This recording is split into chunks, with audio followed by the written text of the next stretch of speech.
தாய் தமிழகத்தினுடைய மானத்தையும் வீரத்தையும் காத்து நின்ற மாமன்னர்கள் வரிசையில் பாஞ்சாலங்குறிச்சி அழிந்த பிறகு,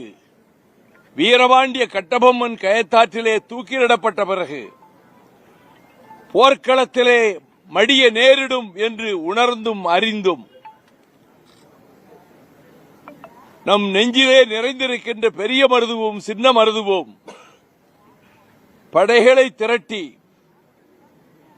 கடலிலும் போய் சண்டையிட்டு 3 போர்க்களங்களிலே வெள்ளையர்களை வீழ்த்தி, பின்னர் அவர்களிடம் பீரங்கிகள்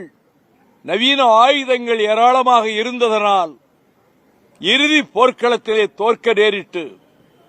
சின்ன மருதுவனுடைய தொடையெலும்பை துப்பாக்கி குண்டுகள் முடமாக்கிய நிலையில்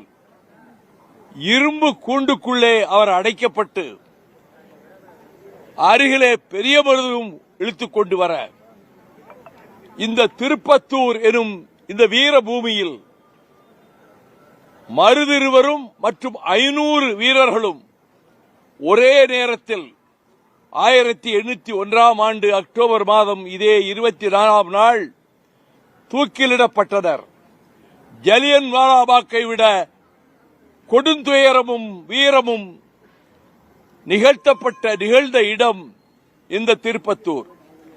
3ஆம் நாள் 24 இங்கே அவர்கள் தூக்கிலிடப்பட்டு அந்த மரக்கிளைகளிலே உயிரற்ற சடலங்களாக அவர்கள் தொங்கவிடப்பட்டிருந்தார்கள். பின்னர் தான் காளையார் கோயிலுக்கு கொண்டு சென்று அவர்களை அங்கே புதைக்க ஏற்பாடு செய்வதற்கு முன்பு என்னுடைய தலையை நான் கட்டி எழுப்பிய காளையார் கோயிலுக்கு எதிரேயே மண்ணில் புதைத்து விடுங்கள் என்று மருதிருவர்கள் சொல்ல, பெரிய மருது சொல்ல, அதன்படி தலைகள் வெட்டப்பட்டு அங்கே போய் புதைக்கப்பட்டதாக வழி செய்தி சொல்லுகிறது. ஆகவே ஜாதி மத வேறுபாடுகளை கடந்து தமிழ் நிலத்தினுடைய மானத்தையும் வீரத்தையும் நிலைநாட்டுகின்ற உணர்வு இந்த நினைவிடத்துக்கு வருகிற போது,